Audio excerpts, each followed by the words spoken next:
തൃശ്ശൂർ കൊടകരയിലെ അന്താരാഷ്ട്ര ശ്രീകൃഷ്ണ കേന്ദ്രത്തിലെ വൃന്ദാവനം പാർക്കിന്റെ ഉദ്ഘാടനം ഇന്ന് നടക്കുകയാണ്. പൂജയോടുകൂടിയാണ് ഈ ചടങ്ങുകൾക്കൊക്കെ തുടക്കമാവുക. ഉദ്ഘാടന ചടങ്ങിൽ ശ്രീകൃഷ്ണ കേന്ദ്രം സ്ഥാപകൻ MA കൃഷ്ണൻ, മാളികപ്പുറം സിനിമയിലൂടെ പ്രേക്ഷക ഹൃദയം കീഴടക്കിയ ദേവനന്ദ, ദേശീയ പുരസ്കാര ജേതാവ് ശ്രീപദ്, സംവിധായകൻ Abhilash Pillai, Kalyan Silks MD TS Pattabhiraman തുടങ്ങിയവരൊക്കെ പങ്കെടുക്കുന്നുണ്ട്. അതിൽ ഈ മാളികപ്പുറം സിനിമയെ നമ്മൾ പ്രത്യേകമായിട്ട് പറഞ്ഞേ പറ്റൂ. കാരണം ഇത്തവണ ദേശീയ അവാർഡ് ശരിക്കും അത് നമ്മൾ ഡിസേർവ് ചെയ്യുന്നു അല്ലെങ്കിൽ അർഹിക്കുന്നു എന്നൊക്കെ പറയുന്നത് തീർച്ചയായും ശ്രീപദിനെ കിട്ടിയതിൽ ഞങ്ങൾക്കും ഒരുപാട് അഭിമാനവും സന്തോഷവും തോന്നിയ നിമിഷങ്ങൾ. എന്തായാലും ഇന്ന് ശ്രീപദിനെയൊക്കെ കാണണമെങ്കിൽ നേരെ തൃശ്ശൂരിലേക്ക് വിട്ടു.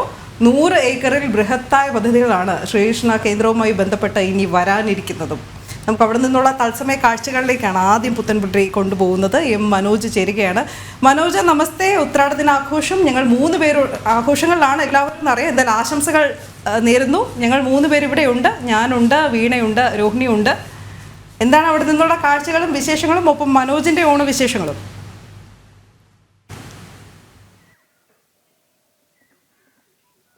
അനു, നമസ്തേ. ഞാനിപ്പോൾ നിൽക്കുന്നത് അന്താരാഷ്ട്ര ശ്രീകൃഷ്ണ കേന്ദ്രത്തിലാണ്, കൊടകരയിലുള്ള. അവിടെയാണ് ഇന്ന് ഈ വൃന്ദാവനം ഉദ്ഘാടനം ചെയ്യുന്നത്. വൃന്ദാവനം എന്ന് പറയുമ്പോൾ തന്നെ ഈ ശ്രീകൃഷ്ണ കേന്ദ്രത്തിലെ കുട്ടികൾക്കായുള്ള ഒരു പാർക്കാണ്.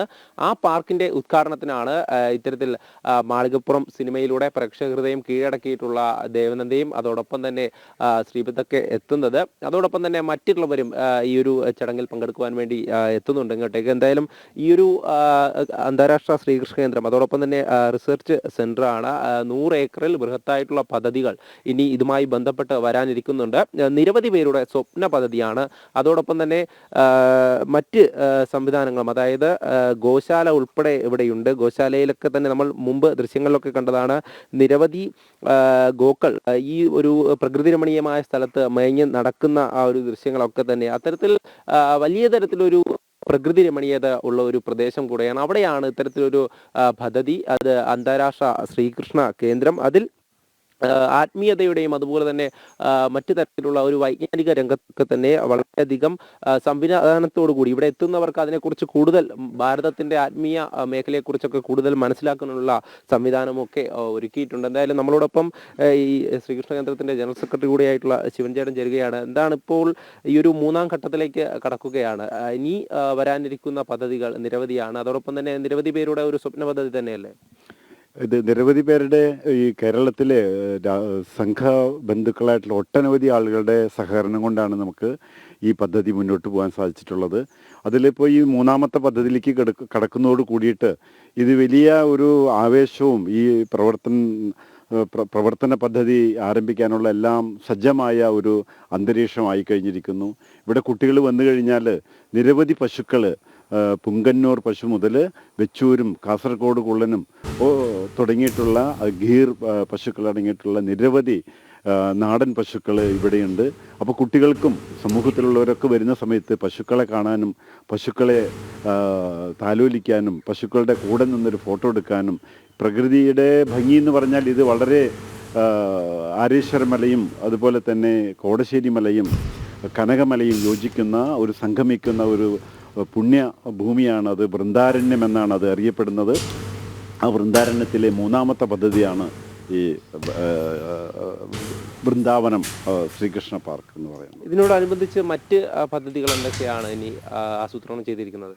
ഈ പദ്ധതിയിൽ ഏറ്റവും പ്രധാനപ്പെട്ടത് ഭാരതത്തെ അറിയാൻ, ഭാരതത്തിൻ്റെ സംസ്കൃതിയെ അറിയാൻ ഉള്ള എല്ലാ സംവിധാനങ്ങളും ഇവിടെ ഉണ്ടാവും. ഭാരതത്തിൻ്റെ സംസ്കൃതി എന്ന് പറഞ്ഞാൽ കന്യാകുമാരി മുതൽ കാശ്മീർ വരെയുള്ള പ്രധാനപ്പെട്ട എല്ലാ പുണ്യസ്ഥലങ്ങൾ, പുണ്യനദികൾ, പുണ്യകേന്ദ്രങ്ങൾ ഇതെല്ലാം രൂപപ്പെടുത്തിക്കൊണ്ട് ഒരു 7 ഏക്കർ സ്ഥലത്ത് ഭാരത ദർശനം എന്നുള്ള രീതിയിലുള്ളൊരു സങ്കല്പത്തിലുള്ളൊരു പ്രോജക്റ്റ് ഉണ്ട്. ആ പ്രോജക്റ്റിൽ പ്രവേശിച്ചു കഴിഞ്ഞാൽ കന്യാകുമാരി മുതലുള്ള കാശ്മീർ വരെയുള്ള എല്ലാ കാര്യങ്ങളും കാണാൻ, ദർശിക്കാൻ, മനസ്സിലാക്കാൻ പറ്റുന്ന സംവിധാനമുണ്ട്.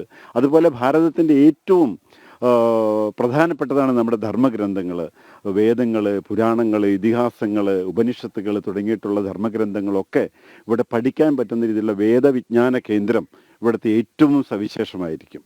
തീർച്ചയായും അത് തന്നെയാണ് നമ്മളോട് അദ്ദേഹം പങ്കുവച്ചതും. ഈ ഒരു സ്ഥലത്ത്, അതായത് പ്രകൃതി രമണീയത എന്ന് പറഞ്ഞപ്പോൾ അദ്ദേഹം തന്നെ ഇപ്പോൾ സൂചിപ്പിച്ചു കനകമലയും അതുപോലെ തന്നെ കോടശ്ശേരി മലയും ഒക്കെ സംഗമിക്കുന്ന ഈ ഒരു പ്രദേശം. ആ പ്രദേശത്താണ് ഇത്തരത്തിലൊരു ഗോശാലയും അതോടൊപ്പം തന്നെ ഇപ്പോൾ ഒരുങ്ങുന്ന വൃന്ദാവനവും. ഇന്ന് ഇവിടെ എത്തുന്ന കുട്ടികൾക്കായൊക്കെ തന്നെ എല്ലാവിധ സൗകര്യങ്ങളോടും കൂടെ നിർമ്മിച്ചിരിക്കുന്ന പാർക്ക്. എന്തായാലും ഈ ഉദ്ഘാടന ചടങ്ങുകളുടെ ഒരുക്കങ്ങളൊക്കെ തന്നെയാണ് നമ്മളിപ്പോൾ ദൃശ്യങ്ങളിൽ കാണുന്നത്.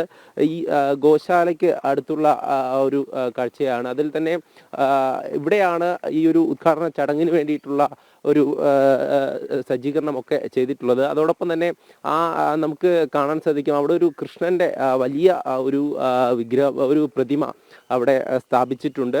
അത് തന്നെ ഈ മലയിൽ നിന്നും, അതായത് ഈ മലയ്ക്ക് നടുവിലുള്ള ഒരു പ്രദേശം, അതിൽ ഇവിടെ മേഞ്ഞു നടക്കുന്ന നിരവധി പശുക്കളുണ്ട്. അദ്ദേഹം നേരത്തെ സൂചിപ്പിച്ചു, വളരെയധികം കണ്ണിന് കുളിർമയേകുന്ന കാഴ്ചയാണ് ആ ദൃശ്യങ്ങളൊക്കെ തന്നെ. നമുക്ക് അതിലേക്ക് ഇപ്പോൾ തന്നെ കടക്കാൻ സാധിക്കും, അങ്ങോട്ടേക്ക് പോകുവാൻ സാധിക്കും. എന്തായാലും ഈ ഒരു ചടങ്ങിന് വേണ്ടിയിട്ടുള്ള എല്ലാ തയ്യാറെടുപ്പുകളും ഇവിടെ തുടർന്നുകൊണ്ടിരിക്കുകയാണ്. ഈ ദൃശ്യങ്ങളിലൊക്കെ നമുക്ക് കാണുവാൻ സാധിക്കും ഈ ഒരു കൃഷ്ണന്റെ പ്രതിമ. അത് വളരെയധികം ഒരു ഐശ്വര്യമുള്ള, അതോടൊപ്പം തന്നെ ചൈതന്യവത്തായിട്ടുള്ള ഒരു പ്രതിമ തന്നെയാണ് ഇവിടെ സ്ഥാപിച്ചിട്ടുള്ളത്. അതോടൊപ്പം തന്നെ ഈ ഒരു ചടങ്ങിന് വേണ്ടിയിട്ടുള്ള എല്ലാവിധ ഒരുക്കങ്ങളും ഗോപൂജയോടു കൂടിയാണ് 8 മണിയോടുകൂടി തുടങ്ങുക. എന്തായാലും ഈ ഒരു പ്രകൃതി രമണീയത നമുക്ക് കാണുവാൻ സാധിക്കും. ഈ പശുക്കളുടെ കാര്യം അദ്ദേഹം നേരത്തെ സൂചിപ്പിച്ചിരുന്നു.